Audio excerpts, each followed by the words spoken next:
Fast, focused, and fearless. Here's everything you need to know this rush hour of August 15, Thursday. I'm Riza Diaz. Jump-starting today's rush with Senator Risa Hontiveros refiling the Sexual Orientation, Gender Identity, and Expression or SOGIE Equality Bill at the Senate. This comes after a trans woman was handcuffed and brought to the police for attempting to enter a female restroom at the mall in Cubao. Marian Enriquez with a report. Anong batas yun na lalatag? This viral video of trans woman Gretchen Diaz has reached the Senate session hall. Her only plea, to have the right to use the women's restroom. Diaz was handcuffed and brought to the Quezon City Police Station 7 on Tuesday night after a janitress of Farmers Plaza Mall in Cubao filed a complaint of unjust vexation. Diaz had been video recording her confrontation with the janitress after she was barred from using the women's restroom. Yung lack of knowledge na lang po sa gender equality, I can forgive that. Maybe she was not trained for that. She was not educated about the gender equality. Pero yung pakikitungo mo sa isang tao, kung paano mo siya kaladkarin, yung mga words na gagamitin mo sa isang tao na kahit hindi ka isang bakla o tomboy.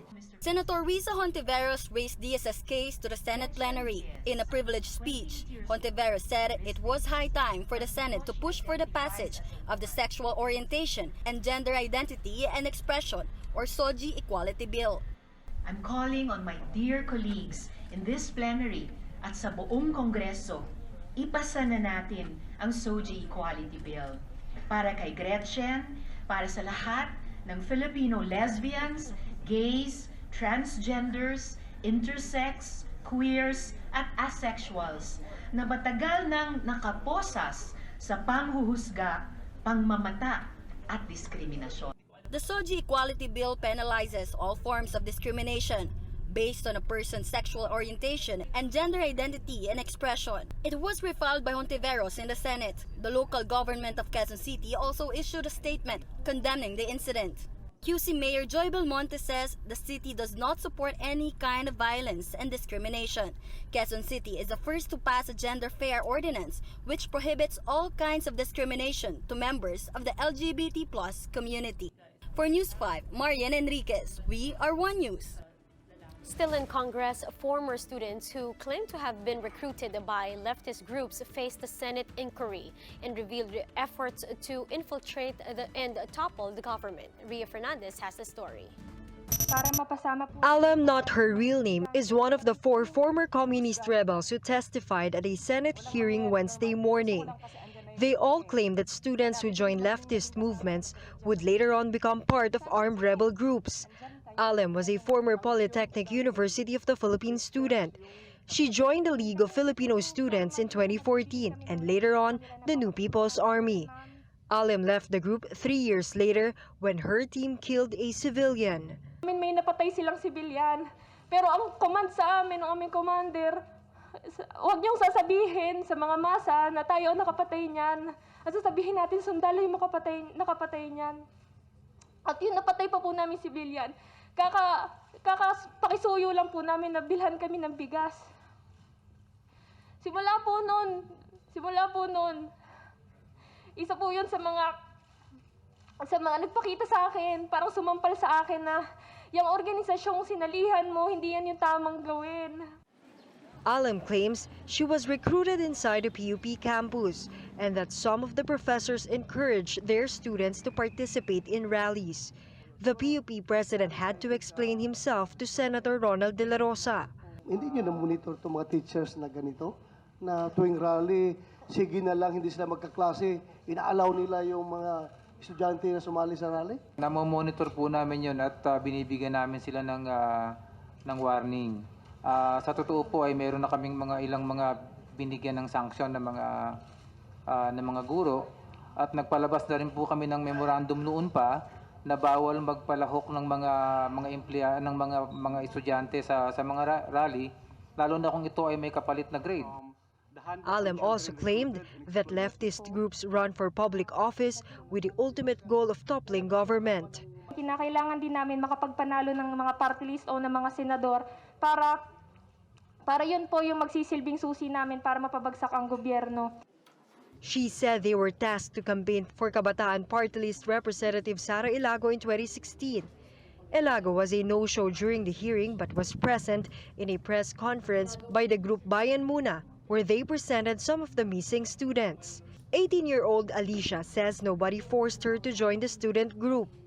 Voluntaryo po akong sumali sa Anak Bayan dahil nakikita ko po ang pangangailangan ng pagkilos po ng kabataan. Her mom, Relisa, was testifying at the Senate. Bayan Muna's Carlos Zarate thinks the recent attacks on leftism is just government's way of shifting blame. For News 5, Ria Fernandez, We Are One News. After being granted furlough, Senator Leila de Lima is now on her way to visit her ailing mother in Camarines Sur. De Lima left Camcrame at around 2 in the morning earlier. Her flight to Legazpi arrived past 4 in the morning. Now, the senator refused to give interviews upon arriving. Under the granted petition, the courts only allowed De Lima to stay for a maximum of 8 hours at the hospital where her mother is confined. She's expected to be back at Camcrame tomorrow, August 16. Here are the biggest stories from the dailies. The Philippine Anti-Corruption Commission is now investigating 2 cabinet members over alleged corruption. The PACC tells Pilipino Star ngayon that investigation on the 2 cabinet officials started back in February. Now, the agency says the full report is expected to be finalized and submitted to President Duterte by October. The commission refused to name the cabinet members under probe but said they are incumbent officials. This one from the Philippine Star. Employers in Hong Kong have started to impose stricter curfews for household helpers following the ongoing civil unrest in the Asian financial hub. The Labor Department says foreign recruitment agencies in Hong Kong are now required to pick up domestic helpers upon arrival from the airport, including those coming from the Philippines. Dole advised workers in Hong Kong to stay at home by the end of their working hours since the riots usually occur in the evening. And lessons from the Bible. That's what the PNP plans to include in their internal cleansing program for police scalawags. But Pangmasa reports this is only for minor offenses like sleeping on duty and frequent absences from work. The National Police says values formation and spiritual enhancement are already part of police training. But they say additional Bible lessons could benefit some 5,000 cops who have committed minor crimes but still capable of changing their ways. Longganisa is one of the most beloved breakfast foods in the country, but we must always be mindful how they're made as authorities busted another illegal factory just below a bridge in Tondo. Jenny Dongon will tell us more. Almost a ton of pork intestines to be used as casing for longganisa were confiscated at Capulong Bridge in Tondo. Authorities say the casing were illegally manufactured in this unsanitary place. Even the water used in the facility sometimes came from the river. The Manila Veterinary Inspection Board says this is the 3rd time that they caught an establishment operating just below the bridge. Nung unang strike namin yan, tinakpan nila ng plywood para hindi nakita. Kita po pa rin if you go there sa kabilang side. Kita mo pa rin. Ito ang tinakpan nila boat. So, ang intel namin galing sa loob mismo. This is the 3rd time. So ngayon may nahuli silang tao, 2. Isang laborer at isa was the alleged owner. Mag-iipon yan for about a month. Lilinisin, tapos patutuyuin under the bridge. Pag tuyo niyan, pag tiniklop yan, ang nipis na yan. Ang daling i-transport. Doon, kompleto siya. May putik, may fumes, may usok ng sasakyan. And bacterial contaminants na yun ang pinaka-medyo risky. It is on the surrounding kasi marami nga siyang langaw. Marami siyang pests like daga. At saka malapit nga doon sa ilog na filthy. The finished product from this factory were allegedly sold to provinces, particularly Masbate, Mindoro, and Bulacan. And experts confirmed the consumption of these products may lead to death. Dahil yun ay salmonella at mga E. coli, it can cause diarrhea, pagsusuka, irritation ng digestive tract dahil magpo-produce ng toxins yun, lalagnatin, at dehydration, and it may lead to death. For News 5, Jenny Dongon, We Are One News. Time now to check on today's weather. The southwest monsoon or habagat is still Malampaya- affecting the western section of northern and central Luzon. Now, because of this, monsoon rains continue to drench Ilocos region, the Cordilleras, Batanes, Babuyan group of islands, Zambales, and Bataan. Now, the rest of the country, on the other hand, will have generally fair weather, though localized thunderstorms are still possible, especially in the afternoon and in the evening.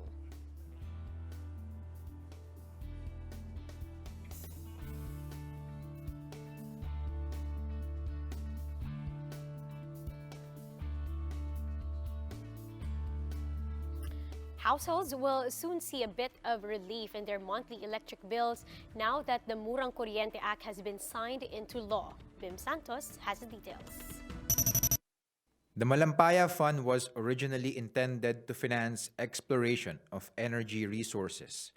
The government's share of the fund is now estimated at 208 billion pesos. Under Republic Act 11371 signed by President Duterte, the fund will be used to pay for the debts of the National Power Corporation, debts that are currently being passed on to consumers. The Power Sector Assets and Liabilities Management Corporation, or PISAM, which manages Napocor's debts, welcomes the new law. PISAM said in a statement the law also saves them from incurring additional borrowing costs to settle the maturing obligations of Napocor. The new law is called the Murang Kuryente Act. For a 200 kilowatt-hour consumer household, this may amount to as much as a 172 peso reduction in a month. Malaking tulong talaga ito sa mga consumers. Dahil unang-una, hindi na magiging pasanin yung tinatawag na NPC stranded contract cost at stranded debt. Line item kasi yan na makikita ninyo sa bill nyo. So, since ang Malampaya Fund na ang susuporta doon, hindi na ito papasanin ng consumer. So magiging karagdagang reduction na ito. The Murang Kuryente Act alone does not solve the problem of higher energy costs, but it's a welcome relief for consumers for now. Bim Santos, we are One News. Let's fast break now to Sports Rush. The Beermen are now on the verge of winning the 2019 PBA Commissioner's Cup title. Chris McCullough showed nerves of steel in the endgame, leading San Miguel's 99-94 comeback win over the TNT Catropa Wednesday night at the Smart Araneta Coliseum. He sank a tough layup all over the defense of Terrence Jones to give his side a 95-94 lead. SMB's power forward also nailed both his freebies to finish with a monster double-double, 35 points and 22 rebounds. Mentally, we locked in. We preach 3 stops at a time, get 3 stops in a row, and get quality buckets, and that's what we did. And here are the stories to watch out for later today. More hearings are set to take place in the Senate. First on schedule is the joint hearing by the Committees on Agriculture and Food and Finance. Then later this afternoon, the Ways and Means Committee will take a look into the implementation of the Sugar Industry Development Act. Vice President Leni Robredo will lead today's activities in commemoration of the 7th death anniversary of her husband, former Interior Secretary Jesse Robredo. A number of events are scheduled in the office of the Vice President, UP Manila, and Soler Resort in Pasay. The PSL All-Filipino Conference kicks off its knockout stage with the still winless Marinerang Pilipina going up against the top seed Petron at 4:15 p.m. Then at the second game, Photon is looking to book a ticket to the semis as it squares off with PLDT Home Fiber. Catch the game live at 7 p.m. And that's how the day is shaping up to be. Join us again next time for another round of Rush. I'm Riza Diaz. We are One News.